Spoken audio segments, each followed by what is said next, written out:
thank you for joining us today. We'll be speaking with Hovhannes Nikoghosyan. Hovhannes Nikoghosyan is a lecturer at the American University of Armenia. He teaches international conflict. He's also a political scientist by default. And today we'll be discussing what we've been discussing for the past 5 days, the Karabakh conflict. Thank you for being here today. Thank you for having me. And of course, a question that usually a lot of the interviews are starting with, why now? Why this escalation from your point of view now? Well, I think there have been multiple reasons, both domestically and on the international scale. Many believe, let me start from Turkey, many believe that President Erdogan of Turkey has been behind those forces instigating this unprecedented violence along the entire line of contact between Nagorno Karabakh and Azerbaijan. And in a nutshell, I mean, he has been the only head of state, the only person, I think, in the international community to call, not to call for the ceasefire, but deliberately supporting one of the parties. So that's on international scale. Domestically, I think Azerbaijan had a number of reasons to start this offensive in April. First of which is, of course, the declining revenues that they are getting from oil. My estimates showed that the income of SOCAR, the Azeri state-owned company, shrunk by around 10 to 11 times between June 2014 and January 2016, when oil was sold around $110, $113, 2014, and only $31 in January 2016, and only part of which goes as revenue to the state Azerbaijani budget. The other one being, I think, this internal frustration that Aliyev had in Washington. I mean, for years, he had been imprisoning the opposition figures, prominent activists, and he has released some of them prior to his visit to Washington, where he was in attendance to the Nuclear Security Summit. But he didn't get what he really wanted in the meeting with State Secretary Kerry, and I think he thought that short blitzkrieg along the line of contact, securing at least one hill from, gaining at least one hill. So you think it was designed to clashes. Be a blitz situation lasting a couple of days and then? I don't think the initial calculation was about a couple of days. I mean, I may speculate. There have been a lot of speculations on this, but I think that he just wanted to do a short blitzkrieg to improve his negotiating hand in Washington, to make the Americans and the other mediators to convene a Dayton-style meeting and essentially to push Armenia. The expected political leverage that Azerbaijan might have had from starting a blitz action on the contact line, is that paying off, do you think? We are seeing that negotiations are speeding up. International communities concentrated on resolving or mediating this conflict. Are they paying off? I don't think that negotiations are speeding up now. I would be kind of careful with the terms in here. Since the early hour of this military escalation, I think everyone, apart from Turkey, as I said, have underlined the importance of returning to the negotiating table, which happens, across the globe in any conflict, and also to establish a credible ceasefire on the ground, a sustainable ceasefire to allow the negotiations to move forward. I think whatever calculations that they might have, didn't play out, at least didn't play out well, because in 2 days they have, made this statement of a unilateral ceasefire in inverted commas. I think because after that the hostilities continued with redoubled energy from the Azerbaijani side. But it didn't pay off because at some point they really felt that they need the ceasefire because their resources are not enough, to carry it forward. Perhaps remembering the lesson that they have had in the first war in the early 90s, when in Baku there have been at least 3 coups toppling the leader of the time because of the developments along the front line.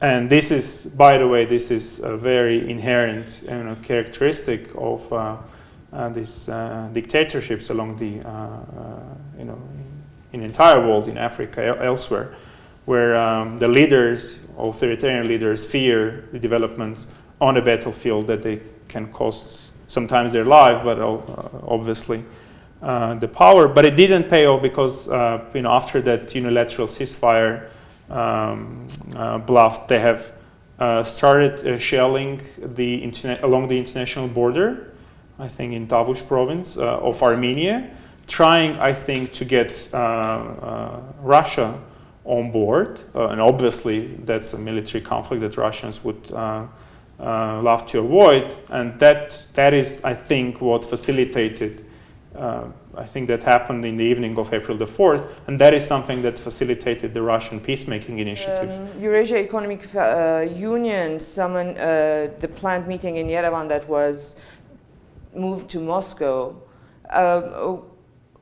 What is the meaning of this? As in, should Armenia, in your opinion, continue participating in it, or should Armenia boycott? Because what we saw is, because of someone's support for Azerbaijan's territorial integrity, the meeting was moved. I would prefer another wording of this situation, but nevertheless, it's obvious that the members of both the CSTO and the Eurasian Union have different opinions with regards to the armed hostilities in Nagorno Karabakh, and precisely about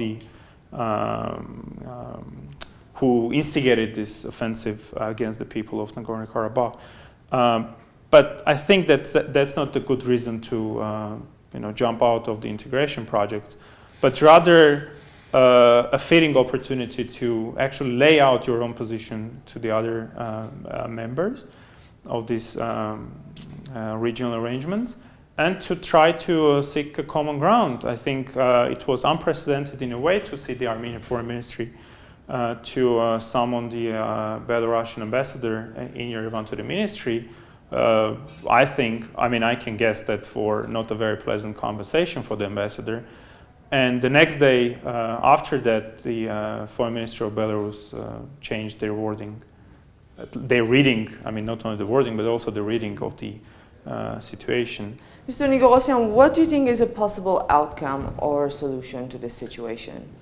Well, I think that studying various conflicts as part of my main job, I can say that, and it's obvious in a way, that every armed hostility, every phase of a war ends up with re-energized diplomatic efforts. And I think what has been surprising to many on the ground was the increased attention and increased attention to the ambassadors of Nagorno Karabakh, or shall I say permanent representatives of Nagorno Karabakh around the globe, from Washington DC to Paris to Moscow and elsewhere, who have been given the opportunity to speak in the international media, to lay out their own position, from CNN to Al Jazeera and the others. And number of interviews in the Russian media, and etc.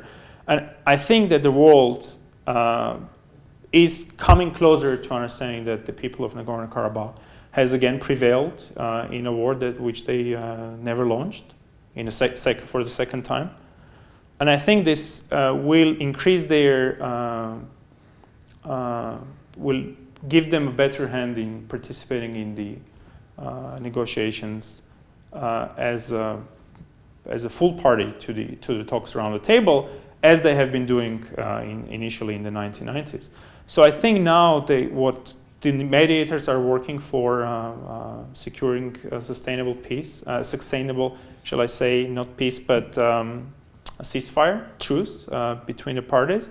And I think the talks, the peace process will relaunch in a different format, with sustainable participation of the elected representatives of the Nagorno Karabakh, as demands the wording of the CSC Helsinki document of 1992. And I think two proposals are going to be on the table for sure. First, the incident investigation mechanism, and second, the more robust ceasefire monitoring mission. One of the key cornerstone requirements of the Madrid principles, that is non-resumption of armed hostilities, or rather, this legal language, non-use of force, has been breached. If that has been breached by Azerbaijan, and by the way, that was affirmed by the Azerbaijani ambassador to Moscow in his interview on April the 2nd, if one of the basic elements of this sixth element package of Madrid principles has been already breached, I think it will be hard to make the sides, the Armenian sides at least, to return to the Madrid principles. So I think now they will, in a way, think they need to be creative and with a lot of coffee on the table, but they will need to relaunch full-scale negotiations aimed at the comprehensive resolution.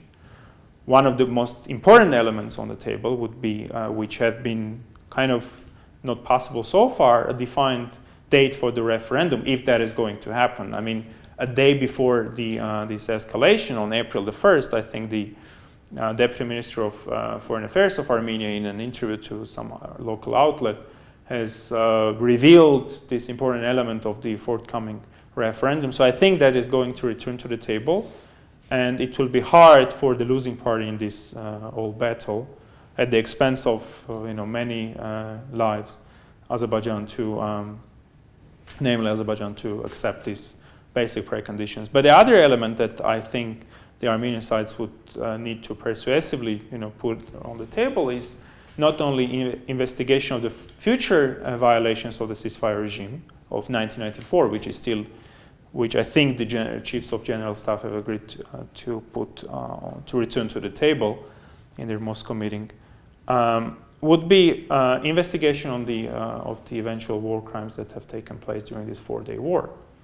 And I think the media have reported, including your organization, have reported a number of war crimes taken place during the 4 days of war, which should be a subject of judicial review to actually bring these parties to reconciliation. Mr. Nikoghosyan, exactly. I mean, Armenia's human rights defender is speaking about it, Armenia's justice minister is speaking about it, the media is speaking about it. What we saw in response, because speaking with a lot of specialists on this matter, it said this is one of the strongest cards Armenia has to put on the negotiation table, the human rights violations.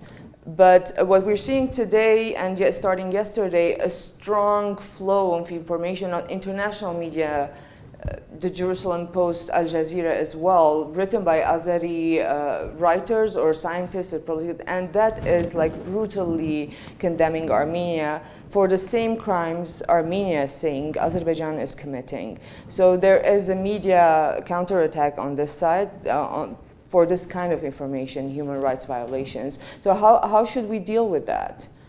Well, a number of things are crucial in here. First, let me bring in the Karabakh authorities on the table. I mean, not only the officials in Yerevan, but also the human rights defender of Nagorno Karabakh Republic, the speaker of the president, the spokesperson of the president, a number of officials in Nagorno Karabakh have spoken about the necessity to investigate the war crimes, the alleged war crimes that have taken place, and we have seen documented in the media, such as the mutilation of the dead bodies of elderly people in Talish, and targeting the ambulance car and kids, indiscriminate fires on civilian areas. That should be a matter of judicial overview and criminal prosecution, because those are crimes entailing personal criminal responsibility. But let me remind that neither Armenia nor Azerbaijan, nor even Nagorno-Karabakh, obviously, are parties to the maybe most convenient venue for such kind of judicial, procedures, the International Criminal Court. I mean, none of the parties have ever even signed the Rome Statute. But I mean, there are exceptions to this general rule. I mean, there have been situations around the globe when non-parties to the ICC have nevertheless agreed to give ad hoc jurisdiction to the court to investigate the elite crimes on the ground. So that may be one of the possibilities that I think the Armenian sides need to kind of push forward.